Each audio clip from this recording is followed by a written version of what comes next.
Дизайн не должен стоить дорого. С таким лозунгом состоялся анонс нового российского бренда Pixel Phone. Честно говоря, дизайн стоить должен очень дорого, а вот смартфон с хорошим дизайном нет.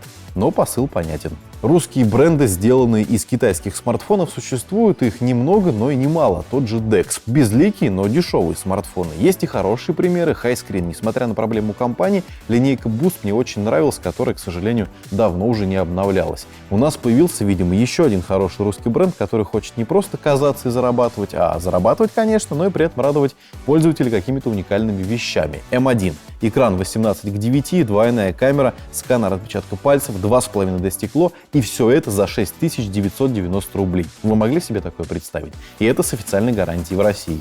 Почему выбрано такое название? Как ни странно, бренд Pixel Phone появился раньше смартфонов Pixel от Google, поэтому все совпадения случайны. И тем не менее, рядом с Pixel 2 смартфон выглядит так. По размеру они практически одинаковы, но у бюджетника экран больше из-за нового соотношения сторон. Эй, Google, в этом году маленький Pixel третьего поколения добавь по размеру такой же экран. Я попробовал, это удобно. Ладно, переходим к Pixel Phone M1. Первое, на что мы обращаем внимание, это внешний вид и удобство использования. Задняя часть смартфона покрыта закаленным стеклом, которое переливается на свету, в руке не скользит и лежит уверенно за счет толщины 8,9 мм, вес 175 граммов. Расположение элементов нестандартное, как будто для левши. Почему-то наверху micro-USB мини-джек для наушников, а слева качелька громкости с кнопкой питания. Справа гибридный слот 2 нано-сим-карты, либо сим и карта памяти. Хотя не мне вас учить делать бутерброд, если вы понимаете, о чем я. Что еще? Внизу динамик и стилизованный под динамик микрофон.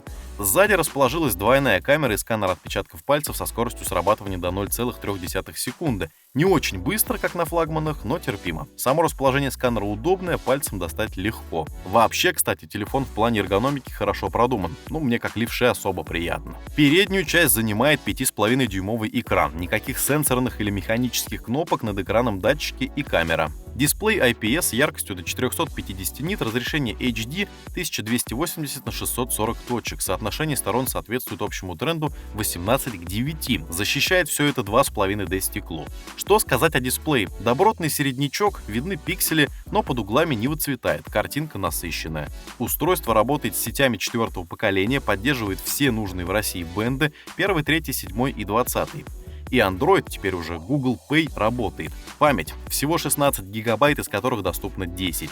Но microSD никто не отменял. Кстати, комплект. Для бюджетника все очень неплохо. Помимо зарядника, кабеля и скрепки, есть даже наушники. Понятно, что качество так себе, но ведь положили. Это всегда приятно. А еще на экран заранее наклеена защитная пленка. Камеры. Их 2, это уже неплохо, но вы сами понимаете, что ждать чего-то сверхъестественного от смартфона за 7000 рублей не стоит. Никто и не ждет. Вторая камера отвечает за резкость снимков. Если бы ее не было, то никто бы не заметил разницы. Но телефон от этого дороже не стал, он так стоит невероятно дешево. Первая камера на 13 мегапикселей, вторая на 0,3. Здесь используется чуть доработанное нативное для Android приложение камеры. Есть панорамы, есть улучшение портретов, красивое лицо.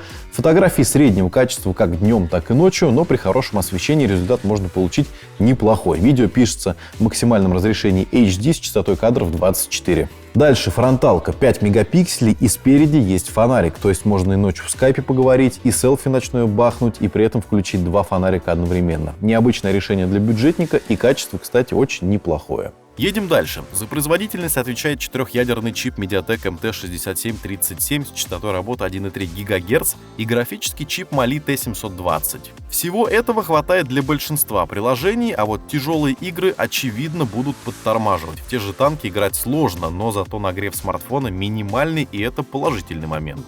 Хотя сам процессор слабоватый, да. Плюс телефон для такого слабого железа очень сносно работает. Фризы бывают, да, и лаги тоже бывают, это нормально для подобных характеристик, но в целом все работает реально неплохо. К тому же внутри голый Android 7.0 из надстроек нет практически ничего, и это большой плюс. Про обновление до Oreo пока не объявлено, но будем надеяться, что разработчики уделят этому внимание и до анонса Android P смартфоны уже обновят. Автономность. Аккумулятор на 2500 мАч.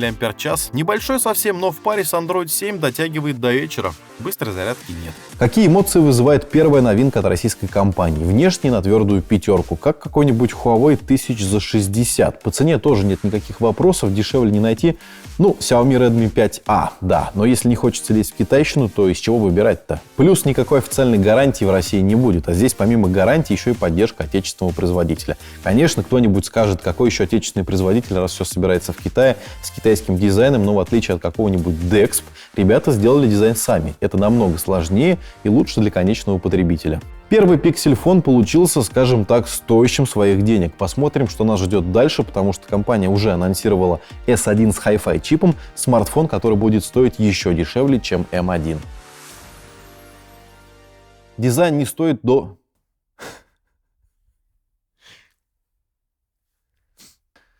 Так, существует...